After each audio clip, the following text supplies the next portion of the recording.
Você já percebeu que a forma como foi tratado durante a sua infância tem, até hoje, um impacto profundo em como você se vê e se sente?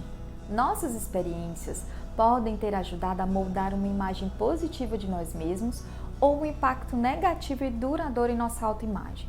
Então eu te pergunto, será que nós estamos conseguindo educar nossas crianças para que acreditem em si mesmas, mesmo diante das adversidades da vida?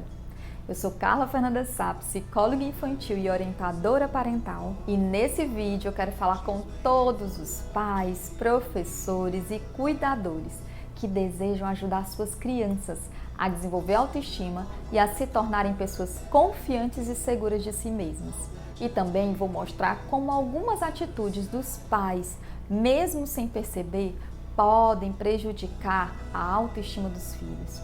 É hora de mudar a situação e dar a eles o melhor presente de todos, o amor próprio.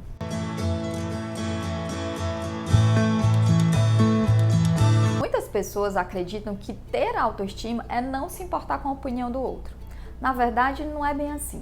A nossa autoestima começa a ser construída na estima que o outro tem por nós. E as crianças desenvolvem as primeiras bases que compõem a autoestima quando se sentem, amadas, valorizadas, aceitas da forma que elas são.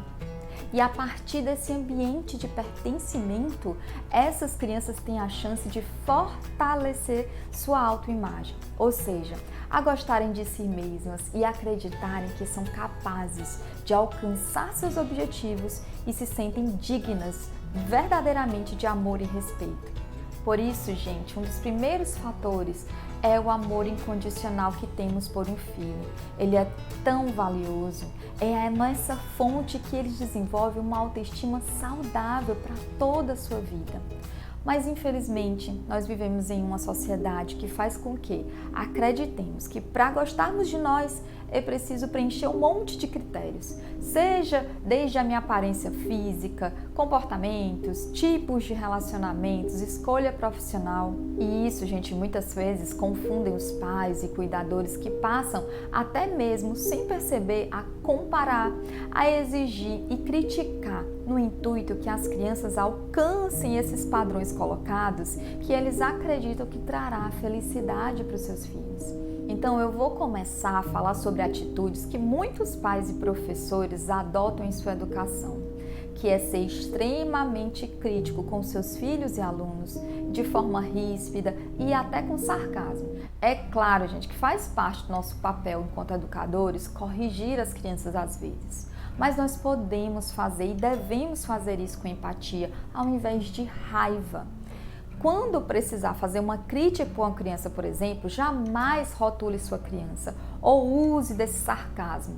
Frases do tipo, você é tão lerdinho, preguiçoso, por que você é sempre tão mal? Pode ser prejudicial à imagem que a criança vai fazer de si. E um outro ponto fundamental é que o amor jamais deve ser condicionado ao comportamento da sua criança. Lembre a ele que, embora possa não gostar de alguns comportamentos deles, de definir quais são e precisar corrigi-los, você sempre vai amá-lo e aceitá-lo. E isso, significa que o amor dos pais para os filhos jamais deve ser condicionado, por exemplo, a notas, desempenho, aparência ou a escolha da profissão ou qualquer outro fator. E isso vale para os pontos positivos também. Claro que você pode elogiar e enfatizar as habilidades e pontos fortes dos seus filhos. Mas lembre-se de dizer que o ama e tem orgulho simplesmente por ele ser quem é, seu filho. Nossa, como eu amo ser sua mãe, seu pai. Eu adoro passear com você, sinto sua falta quando a gente não está junto. Demonstrar a ele seu amor genuíno e o quanto ele é importante por ser quem ele é, são as bases principais do amor próprio. Outro componente da autoestima é manter a autoconfiança, mesmo em meio às dificuldades e fracassos que sempre vão existir.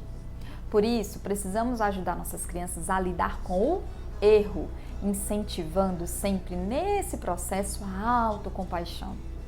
Para desenvolver autoconfiança, precisamos ser gentis e pacientes conosco, tá bom? Se você perceber que seu filho tem uma visão negativa sobre si próprio, incentive a ele e você também a praticar essa autocompaixão, lembrando que não precisamos agradar a todos e que é normal fracassar e errar, pois ninguém é perfeito. Fale sobre seus erros e superações, busque exemplos, tem inúmeros exemplos de pessoas que fracassam e persistem. Ensine-os a valorizar o processo. Um dos exemplos que eu gosto é do Thomas Edison, né? Que ele fala a famosa frase quando ele tentou inventar a lâmpada, que não falhou mais de 1000 vezes a fazer uma lâmpada, mas ele encontrou mais de 1000 maneiras de não fazer uma lâmpada, né? Então, valorizando esse processo e esses erros até você conseguir um objetivo final. Pais que são rigorosos e estabelecem expectativas elevadíssimas podem causar muita pressão para que seu filho alcance uma perfeição que é inatingível para qualquer pessoa. E mesmo assim, se seu filho insistir em se avaliar de forma negativa, ajude-o a enfrentar esse sentimento. E como é que você pode fazer isso? Quando seu filho se define, por exemplo, né, ele chega e diz: eu sou estúpido, eu sou burro, eu sou inútil, é normal que os pais se preocupem e sofram, né? Mas é importante que, no entanto, que os pais possam ouvir com parcimônia. Como? Reconheça o sentimento, claro, por trás dessas palavras, ele está sofrendo. É uma forma de ajudar seu filho a identificar o que realmente está incomodando. Então, descreva a situação. Eu entendo que você está frustrado porque você não conseguiu resolver o problema de matemática ou exercício naquela prova. Mas separe sempre o problema do valor pessoal do seu filho, né? Esse problema não vai defini-lo. Então você pode falar assim, mas isso não define você. Vamos ver o que ainda a gente precisa fazer, né? O que você precisa aprender de conteúdo para resolver esse problema. Reconhecer as emoções mais profundas pode ser desafiador, mas é fundamental para ajudar seu filho a lidar com esses sentimentos negativos. Mostre para o seu filho que esses sentimentos negativos, né, de quando a gente erra, são momentâneos, tá? E também existe frustração para todos. Fique atento a essa conversa negativa dele, pois isso geralmente é um sinal de que ele está com medo de errar. Talvez, gente, ele esteja com medo de não conseguir compreender o que está acontecendo lá na sala de aula, o que está sendo ensinado na escola. Isso pode desencadear outros medos rapidamente. Ajudar seu filho a compreender e enfrentar seus medos é uma maneira de fortalecer sua autoconfiança. Um outro ponto importantíssimo é saber se defender. Apesar da assertividade ser uma habilidade fundamental para o desenvolvimento da autoestima dos nossos filhos, pesquisas têm mostrado que ela é a menos valorizada na educação das nossas crianças. Então, o que seria ser assertivo, gente? É ser capaz de expressar seus pensamentos, sentimentos e desejos de forma clara e respeitosa, preservando assim seus direitos, sem prejudicar o direito do outro, claro. Nossa sociedade, infelizmente, ainda vive as consequências do autoritarismo na educação das crianças, quando nós deveríamos ajudar nossos filhos a se sentirem confiantes em expressar suas opiniões e sentimentos, sem medo de serem julgados ou rejeitados. Como pais e professores, nós podemos começar ouvindo nossas crianças e valorizando a sua fala, e claro, se ela for dita com respeito, né? Isso fará com que elas se sintam valorizados e confiantes em expressar suas verdadeiras opiniões, gente.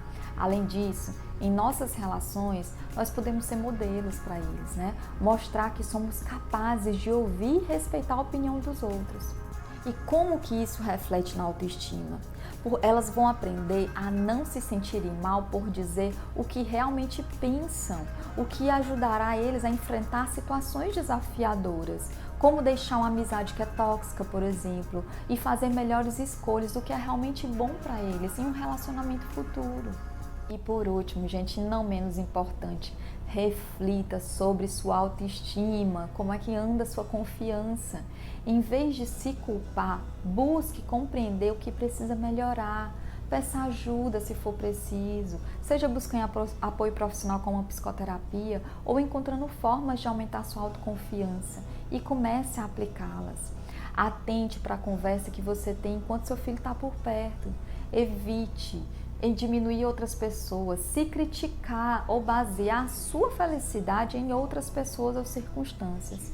Se você ainda tem dificuldade com a sua autoestima, admita para o seu filho que ainda está trabalhando nisso, mesmo quando adulto, que isso faz parte de todo um processo e assim ele aprende com você. Tem uma frase que eu adoro que diz assim: os pais precisam encher o balde de autoestima de uma criança tão alta que o resto do mundo não consiga fazer buracos suficientes para drená-la até secar. Espero que a gente consiga fazer o mesmo por nós. Lembre-se, nosso principal papel enquanto pais é amá-los muito, mas antes de tudo a gente precisa se amar. As crianças desenvolvem uma autoestima duradoura quando se sentem competentes, aceitas e amadas. E isso começa em nós. E se você sentiu que esse tema te tocou, que pode ajudar outras famílias, outras pessoas, curte e compartilha para que mais pessoas possam receber. Pois é preciso, gente, uma aldeia inteira para educar uma criança. Muito obrigada!